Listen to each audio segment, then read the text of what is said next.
فيديو النهارده مش هيضحكك على قد ما هيوريك ويحذرك وتاخد بالك من اهل بيتك، لان في غلابه كتير ما يعرفوش طرق الشغل دي وللاسف بيقعوا. يلا بينا. احمد طلب لاخوك ورد بقى وحياة حبيبك النبي عشان استنيت كتير، بالله ترد. انا عمال بغلى سلامة، يا رب ما تجيلك في اخواتك يا رب، بالله ترد يا اخويا انا مستجدعك. قول يا حبيب اخوك. بعتلك بقالي 7 أسابيع، لولا الشدة اللي انا فيها كنت استنيت. اعذرني يا اسطى، معايا مساعدات ما تتعدش. الله يكون في عونك، بس حاول تساعدني. ايه الحوار؟ الحوار مع اختي يا سلامة، ماليش غيرها وملهاش غير انا وامي. انا 23 سنة وهي اكبر مني بسنة ونص، متخرجة من تجارة بقالها سنة وبتدور على شغل. انا ابويا توفى من زمان وانا كنت في سنة وطلعت عشان اشيل امي واختي، ومن ساعتها وانا سادد ويشهد ربك ان ما خليتهمش محتاجين حاجة. اشتغلت فاعل ونقاش وحداد ودلوقتي شغال سمكري، ده قضاء ربنا وانا راضي الحمد لله على كل حال. اختي الله يسترها كانت عاوزة تشيل الحمل شوية عشان تجهز نفسها وتساعد في البيت، حاسة باخوها عشان شقيان. ربك يعلم اني فضلت انا وهي شهر نائر ونقير. انا مش راضية اطلعها تشتغل، عاوزة تقعد في بيتها معززة مكرمة، وهي مش راضية تقولي عاوزة اساعدك عشان تعمل لنفسك حاجة. اقول لها وتقولي، اقول لها وتقولي. انا عارف انها عاوزاني اعمل حاجة لنفسي، بس انا يكفيني اشوفها في بيت جوزها ومش عاوز حاجة تاني من الدنيا. الله يعينك عليها يا اخويا. وعينك على اللي عندك يا رب يا سلامة. ففضلت انا وهي نار ونقير، انا مش راضية تشتغل وهي مش راضية تقعد،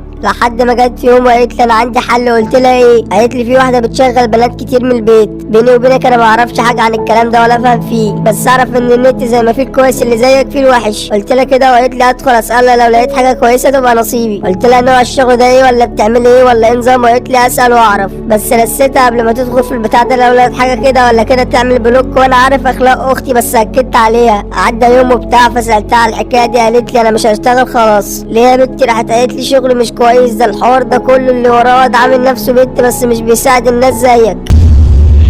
لا مؤاخذه في اللفظ يا اخويا، بيستدرج البنات عشان يجيب لهم رجاله يفتحوا كاميرا نص ساعه ولا 10 دقايق بفلوس قد كده وكروت شحن. اختي اول ما عرفت كده هزيته وعملت بلوك. انا كنت هكسر التليفون من غيظي، دخلت في امه وعمل لي بلوك.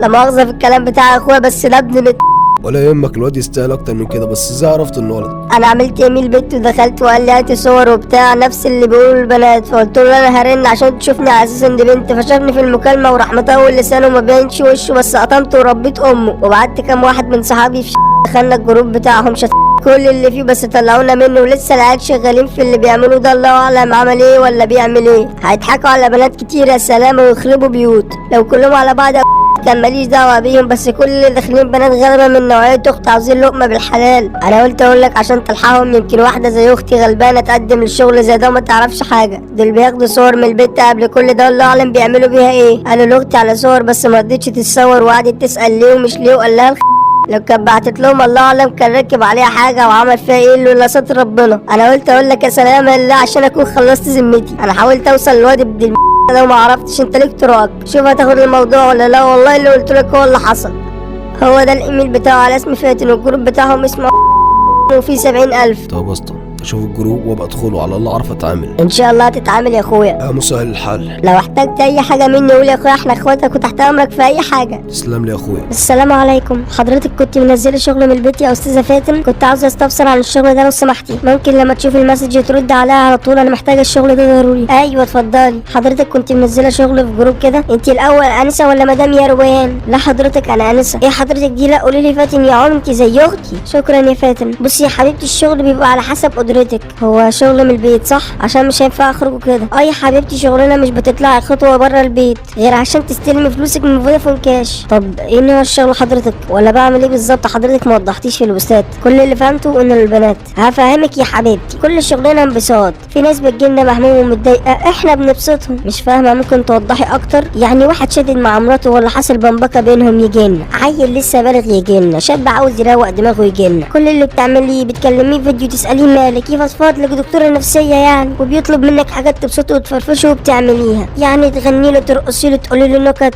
اللي يطلبه منك، وعلى قد ما بتبسطيه على قد ما هتقبضي فلوس. لو عجبك الناس هتاخدي معايا من 8000 ل 12000 في الشهر، كل يوم 5 ساعات على الاقل، ولو عاوزه تزودي عادي. طب والحاجات دي كويسه؟ انا كده مش محترمه. لا يا حبيبتي اعتبريه تعارف عادي او صحوبيه مؤقته وكله من بيتك، وانتوا الاتنين بتنبسطوا وما تقلقيش هتطلعي شيخ سليم. قلتي ايه؟ مش عارفه قلقانه من الموضوع ده. صدقيني صدقيني هتنبسطي بالموضوع ده. طب الموضوع هيتم ازاي يعني؟ برنامج ايه ولا موقع ايه؟ ولا برنامج ولا مواقع، كل حاجه هنا. انا بوصلك بالراجل وباخد منه الفلوس، اوصلها لك وباخد نسبه منك ومنه، بس كده. كل ده تبع الجروب. في ناس كتير شغالين معانا انسات وستات متجوزين وعادي بيساعدوا رجالتهم اللي بيقدروا عليه. انا كده فهمت الموضوع. طب طالما فهمتي فانا عاوزه منك 10 صور تكوني طالعه فيهم بكل جسمك عشان اعين واسعرك.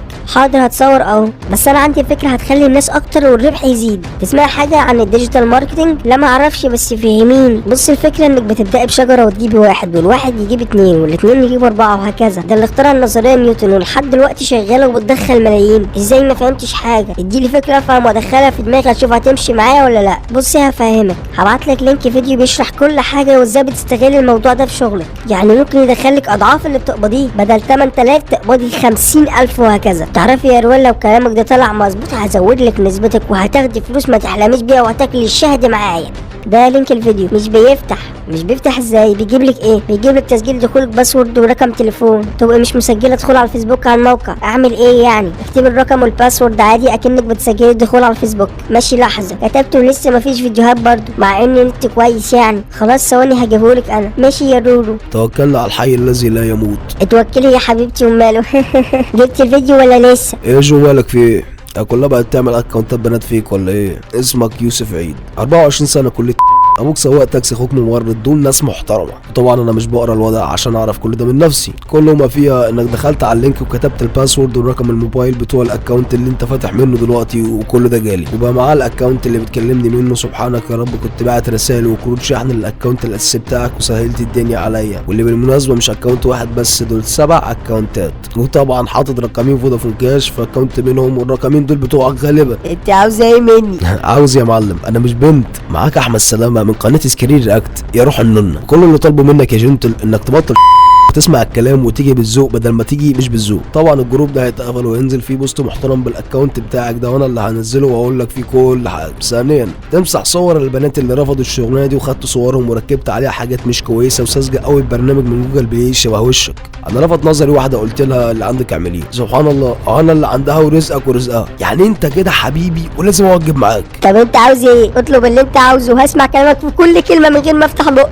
انا كل اللي طالبه الستر والصحه ودول من عند ربنا. او ممكن اطلب منك تتكل من على الاكونت ده وتعمل سكرين شوت لطيف لرصيد حسابك في رقمين فودافون كاش. شوف بس انت عاوز كام وهناكل احنا الاتنين عيش والله. اعمل يا سكرين يا حبيبي، مش فاضيلك. اشتغل معايا ونقسم سوا اقسم بالله. طب لو ما عملتش سكرين هخلي هو يعمل لك هو سكرين. هما دول اللي معايا والله هما دول كل اللي حالتي. 23 باكو ايش بطلين؟ والله دول اللي معايا. طب ماشي يا غالي، انا اقدر اجرسك واظبطك واقول لابوك واخوك على كل حاجه وافضحك في منطقتك بعد اللي كنت بتعمله ده. هتقول لي انت بتعمل كده ليه يا احمد يا سلامه؟ اقول لك ان في واحد محترم جالي ولو عرف مكانك اللي انا عارفه دلوقتي هيعمل لك حوار، وانا لو عاوز اعمل لك اكتر من اللي هو هيعمله بمراحل هعمل، فما تشغلش دماغك.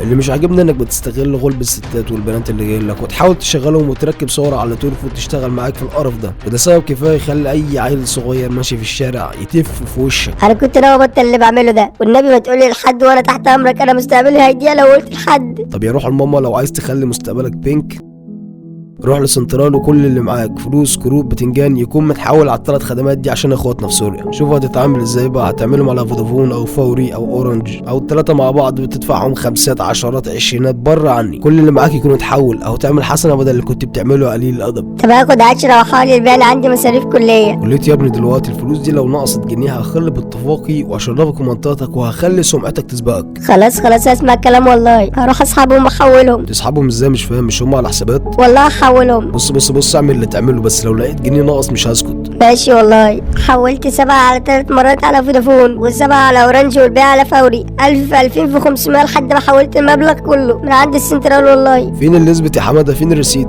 الوصله اهو. ماشي يا معلم، جزاك الله خيرا على اللي عملته. اخواتنا في سوريا في محنه وهتعدي. هتروح بقى بروح امك مسح الاكونتات التانية عشان اعرف اوصل لها. حاضر والله كله هيتقفل. وكل ده انا هقفله. البنات اللي شغالين معاك ومش باينين وشهم هخليهم هم كمان ياخدوا حسنات وهسحب فلوسهم واحولها لاخواتنا، ولو واحده منهم ما رضتش هقول لابوك على كل حاجه بره عني. والله انا تبت. شاطر يا حمو. ده رقم باباك طبعا، وانا رنيت عليه وانا بكلمك وفهمت كل حاجه عشان انا ماليش امان وعندي وشين واشرب تاني اقف منه، ولو فتحت بقك بكلمه هتبقى الليله ليلتين. طب ليه كده؟ انا مش عملت اللي قلت لي عليه. ما هو انت لو سالك معاك كنت ظبطتك. لو انت شايل 5 جنيه في فودافون كاش فانت معاك 10 في جيبك، يعني انت لسه معاك دلوقتي فلوس اخرى بس كاش. انا بقى اتصلت بالحاج وفهمته على كل حاجه وطلع راجل محترم، وقلت له يا حاج الفلوس ومش الفلوس، حلف ان لو كلام صح وابنه كده لا تطلع لله وده يرضيني عشان الفلوس دي مش طاهره وانا عاوز اطهرك. ارتحت كده منك لله. كلنا مننا لله مؤمن. يلا بقى عشان اعمل لك تسجيل خروج من الاكونت ده، وهكلم انا رفقاتك البنات اطلب منهم يتبرعوا على اساس ان انت بتكلمهم. يا بختك على الخير ده يا حماده او يا سيد. سلام يا غالي يا ابن الغالي.